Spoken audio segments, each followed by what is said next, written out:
Then an emergency happened, and there's basically no emergency that's less than $1,000. I mean, I've been invited on the show like twice, but then they ended up in a worse situation than they were before they even saved up the $1,000. So I'm like, oh. So what's the path to getting on track? What do you recommend usually for people? So step by step. We lay out their debt. We figure out what the minimum monthly payments are.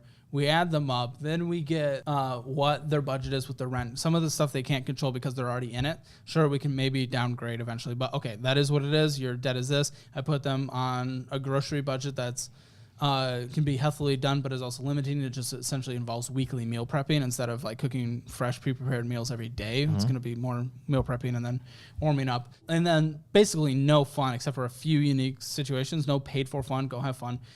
Sometimes increasing income by getting a second job. So once we create what a potential income could be plus a potential budget, we then lay out the best way to get out of the debt. Sometimes that's a snowball method by doing the smallest debt to the largest debt. Sometimes it's the avalanche method by having the largest interest rate to the smallest interest rate. It really depends on their situation and their mentality around it.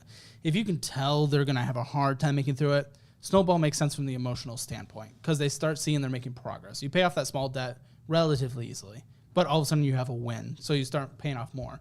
Avalanche, I like for people you can tell are a little more fired up, disciplined, because mathematically, avalanche method, you pay less over time.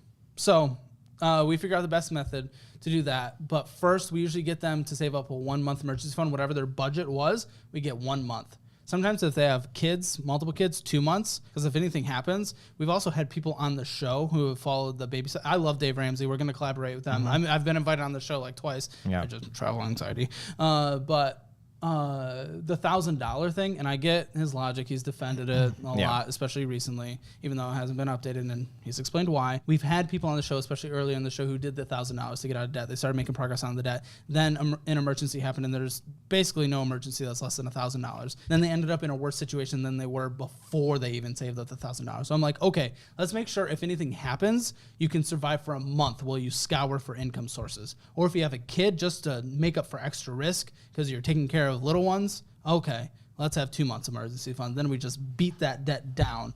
And then from there, it depends on their age. So 50, 30, 20 is a good standard just for people to start a budget on. 50% on needs, 30% on wants, 20% on investing. But if someone's just getting out of debt, getting a fully funded emergency fund, you got to get a fully funded emergency fund, obviously, first. Once you get out of debt, if someone's starting at 50 and they have $0, they basically got to start investing 50% of their income if they're going to try to retire mid-60s, maybe even 70. So it depends on the age. But so whatever their budget allocation is going to be after that point depends where they are in retirement. Because what I really try to stress on the show, I just want people to be able to retire, whether that's they're spending their pile of money to zero by the time they die, or they're leaving something left over for someone else, passing on money. That's up to them and the avenue that they want to save in order to get there, how much they want to save in order to get that pile. Do you ever have people question whether or not you're qualified to give them advice? I've had interviews where people ask that or people get upset. But then I'm very clear that we don't talk about different investment vehicles. That's usually what you're licensed to talk about. Right. If you need a specific license to say, hey, if you make $100 a month, you shouldn't spend $120 on fast food, honestly, fuck off.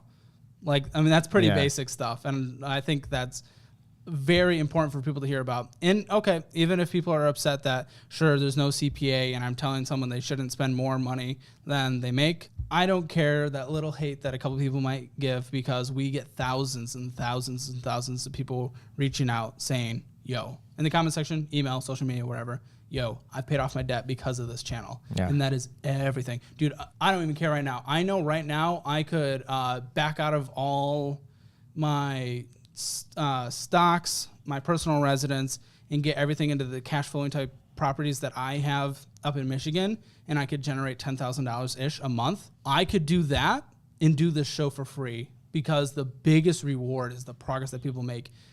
It's so hype. Yeah. It's so hype when people turn their lives around. It's just crazy. It's so exciting. Why not go for the certified financial advisor license? At this point, I just don't feel like it's worth my time. Sure.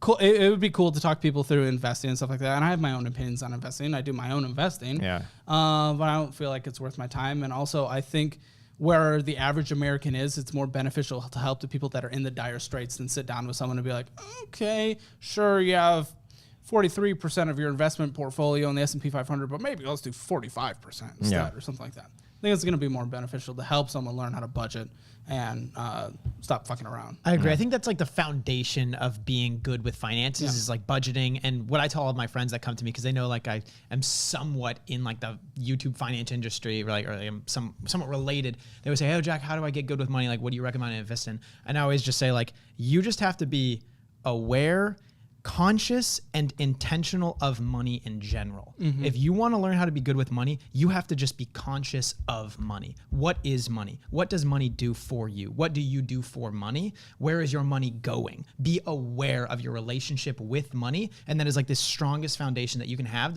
to being financially free or secure. Yeah. And another thing, honestly, again, because I don't do this for clout, I hate, like, as I said at the beginning, I honestly hate my social media presence. I don't like being known. It's weird. I don't like it. If people are like, oh, okay, I've heard enough bad stories of people like, I want to learn how to invest more. Money guys are great. I love them. I'm friends with them. They're coming down here. Watch them, support them. They're good. I'm totally okay.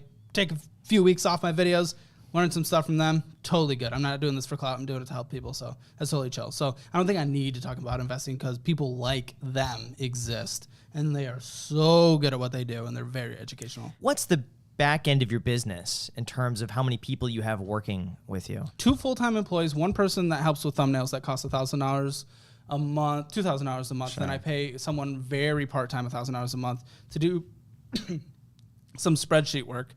And then I pay both of my employees. If I'm doing better, they're doing better because a lot of it is the commission-based and just revenue. They're both making 6 figures, and I want them to be making a shit ton of money eventually. So, which is great because I love rewarding. Dude, they're making my lives so much easier. They're helping me make money. I want them to make money. So, yeah. They're both making 6 figures. I want to give out like a big yearly bonus. Don't be too excited. They're in the room right now. I do want to. If this year $100, crisp $100 bill. Because again, as we talked about at the beginning, the money that I'm all of a sudden starting making, I don't get it. It doesn't make sense. It's a number that's not real. I don't need it all, so I want to make sure they're making money too. A videographer role and an editing role, I could get away with in Austin paying $50,000 a year. This dude makes well over 6 figures. Producer role, I could probably do something the same. How many inquiries do you get every day of people who want to be on the show? Producer?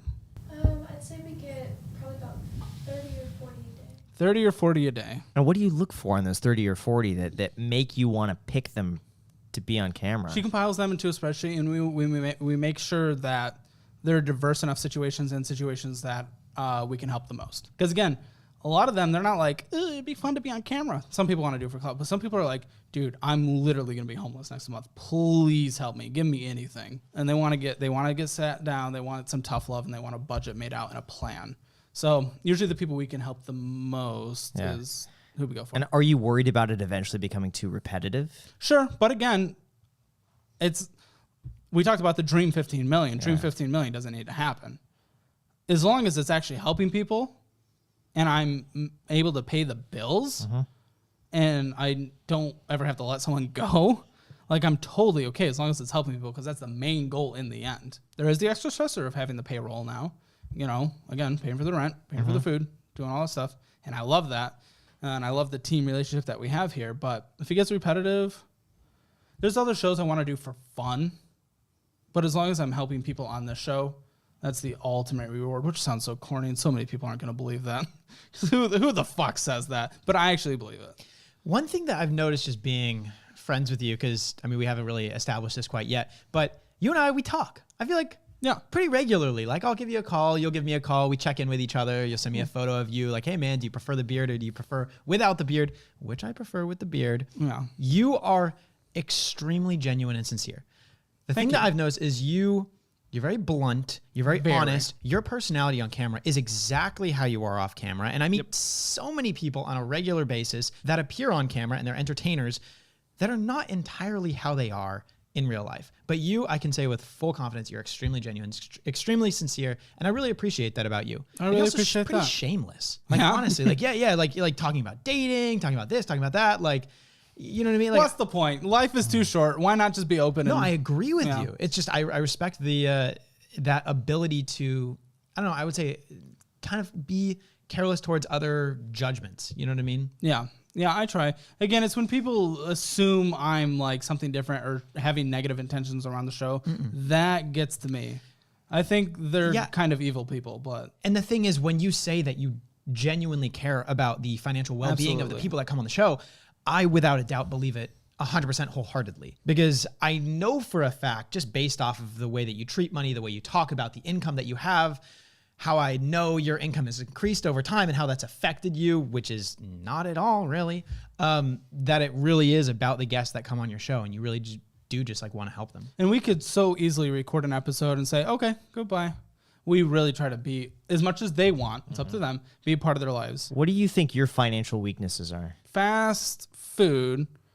Again, we went over it and it was like, That's not a financial weakness, because the was- implications on your finances are It's, negligible. that's more of a health. okay, that's more of a health thing because it was Yeah. 0.7% of my Right. spending. Financial weakness. Oh, we talked about some indecisive things. I did upgrade my living situation because I wanted a yard for the pups. I wanted more space to do more shows and do more things. I was feeling very tight in my condo. Even though I like the location, I also wanted to be much closer to my friends who, we all hang out like almost every day. Very lucky because not a lot of people are that lucky in their 20s or 30s or 40s or their life. But whatever.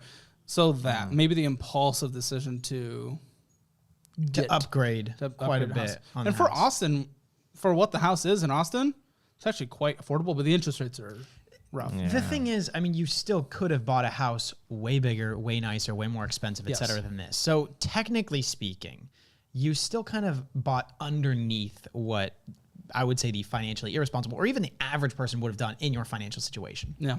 I went to the burbs, $914,000, 20% down, 6 point whatever percent interest rate. But this exact house next to my condo and the neighborhood behind it would have gone for easily minimum $5 million. So I feel Yeah. okay about It's it. tough for me as a real estate guy to look at the rents right now in the areas, and you could Yes. rent almost a brand new construction that Yep. they couldn't sell, $7,000 a month, no money down, and you have the freedom to pick up a move wherever you want to, Yeah. and you have that extra 20%, which is almost $200,000 to go and invest elsewhere at a higher return. You put that in the Michigan properties that you're buying. No, you're right. So one of my personal flaws, lack of patience. So I couldn't find anything for that. Couldn't find anything for that within a week. Couldn't find anything for that within 2 weeks. Okay, that's done. Search is done. We're going to go get this house that I really liked. I went and visited a lot of houses. Most of them I was like, okay, if I'm going to do this thing, it needs to be really good. Like everything here is done top level. So I was really excited about it. Like there are lots of nice new constructions, but everything here is top level. One of my friends is thrillingly excited about the level 5 drywall, whatever the fuck that is, every time he comes in. Oh, gosh. I know. No, he's excited about it. I'm not. I don't Yeah. care. Level 5 drywall is like, it's a finish on the drywall that makes it incredibly smooth. This is painted over. We repainted. So you're not going to feel it here, but you're going to feel it on the other one. It's drywall that they finish. They'll sand it. They'll polish it. They'll sand it. They'll polish it. And they do that like 5 times. It's a level 5 finish. It's a nice? high-end thing. Yeah, but it's like, would I pay more for have that? level No. five I also don't care No. about it. Oh, gosh, no. Mine, you see the spackle job on the side of it. You don't have level 5 drywall. No, it's a waste of money. I didn't pay It's for a it, though. complete. It's a But complete waste of money. The everything- premium the builder will charge on it. It's not like the builder's doing this out of the goodness of their heart. They know that No, of course not. level 5 Hey, drywall. well, It's like how much they The builder charging for lost that? money on this with the cost to build it and the cost to buy the property. They lost money on it. Well, I think a lot of sellers are going to be losing money. Yeah, That's what I think. But, Building right what now. I feel would really not bad be. is it was their first building and design, so it was kind of But rough. that's for the them. risk. That's the It's risk they take. No, you're right. I don't really feel that bad. You know? about it, It's the risk they take. But it's I did a whole video recently that's posting first week of October about buying versus renting, and I went through in today's market and I analyzed the average price based on the average income of a person versus the average rent, and I based off a $400,000 home. The monthly payments all in on that, and I calculated the opportunity cost, what the home is going to be worth after like 10 years, everything. Rents are still substantially cheaper over the lifetime of the average ownership of 13 years. Interesting. If you plan to live in the home for less than about 11 and a half years. If you're in here for 13, 14 years and you sell, and now I am also assuming that you're selling and you're paying a 6% commission on closing costs. So that's factored in there. My realtor's very nice and usually gives me his 3%. Love you. Okay. Well, then you'll save the 3%. So maybe for you, it's 9 years. If you're going to be in this house for the next 10 years, fantastic decision. Probably based on these projections. If you're only going to be in here a few years and then, I might sell it and then move somewhere else, chances are it would have been way cheaper to rent. You're totally right. It's the mobility. And right now, what I feel like is you're in this upward trajectory, and 10 years from now, I think your life is going to look totally different. It's going to be wildly different than it is today. And so I think even 5 years from now could be wildly different. It's projecting whether or not you're still going to be here at that point. Yeah. I regret the decision overall financially. With the house and where it is and being close to friends, I don't regret it life-wise. Yes. But I definitely, I do regret it financially. And it's maybe the first not completely... Okay, it wasn't an incredibly stupid mistake. Like, No. I still have equity in the home, whatever. It's an overall investment. So it's not like I just did something aggressively stupid. But in terms of my financial decisions within the last 5-7 years, was definitely Subpar. lower, subpar.